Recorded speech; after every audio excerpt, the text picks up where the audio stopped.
This time I'll tell you about my own experiences with the DWP, why these specific cuts are so cruel. A lot of people who are not disabled think the assessment is just a bit of a faff, but it's nothing more than that. Maybe a bit embarrassing if you don't like talking about yourself, but that's not what it's like. I got sick when I was 19 years old. I was studying theoretical physics and I had my whole life mapped out. I was so excited. When you acquire a major disability, you have to come to terms with losing the life you thought you were going to have. It takes time to grieve and adapt, but you do. You change the way you do things, you refocus on what you can still do, you create a whole new life. And then a questionnaire comes through your door saying, if you want help, you have to tell us in excruciating, exacting detail exactly how useless you are, how shit your life is. And we'll be tricking you because we think you're a fraud.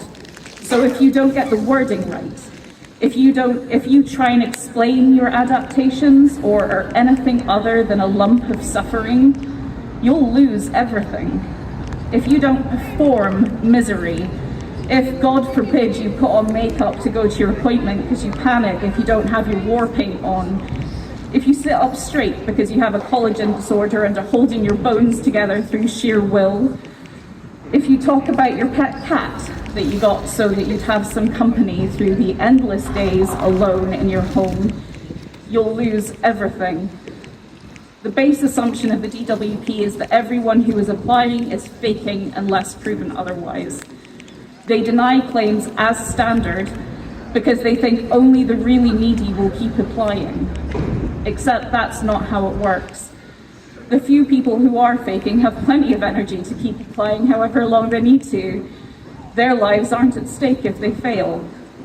It's much harder for people for whom this is life or death, because there is so much fear and trauma bound up in dealing with the department. But they start from a truly appalling understanding of disability. 70% of PIP denials are overturned on appeal. Instead of adjusting the obviously bad assessment, they are making it even harder to qualify. The average person seems to believe you just say you're a bit sad and you get given money. Here's what happened to me. I was told by the benefits advisory line that I was clearly much sicker than I was claiming for, that I should apply for a change in circumstances. So I submitted medical evidence from a consultant rheumatologist, a consultant psychiatrist, a consultant psychologist, my GP, my physio, and 2 statements from people who provided care for me. I was told that not only was I not getting more support, they were taking everything I was already getting away. I appealed. They sent out a doctor to assess me. She wrote a 20-page report about how sick I was. And then I went to a tribunal in front of 3 people. 2 agreed to support that was less than what I was entitled to. 1 still thought I was lying, even with all that evidence. I went home and even though my support had been reinstated, the process had been so humiliating, so cruel. I couldn't see a way out of it.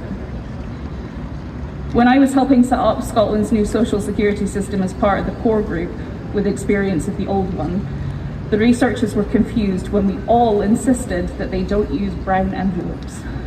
We call it brown envelope syndrome.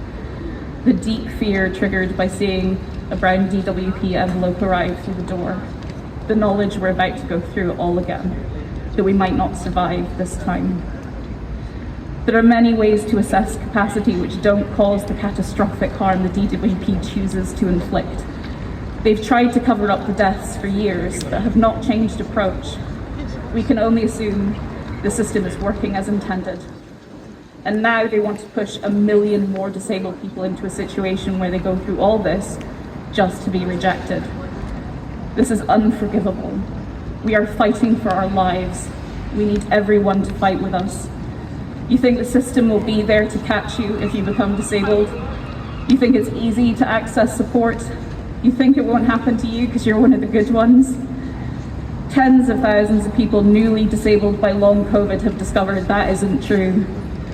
Fight with us, so when you or someone you love needs this help, it's there. Thank you.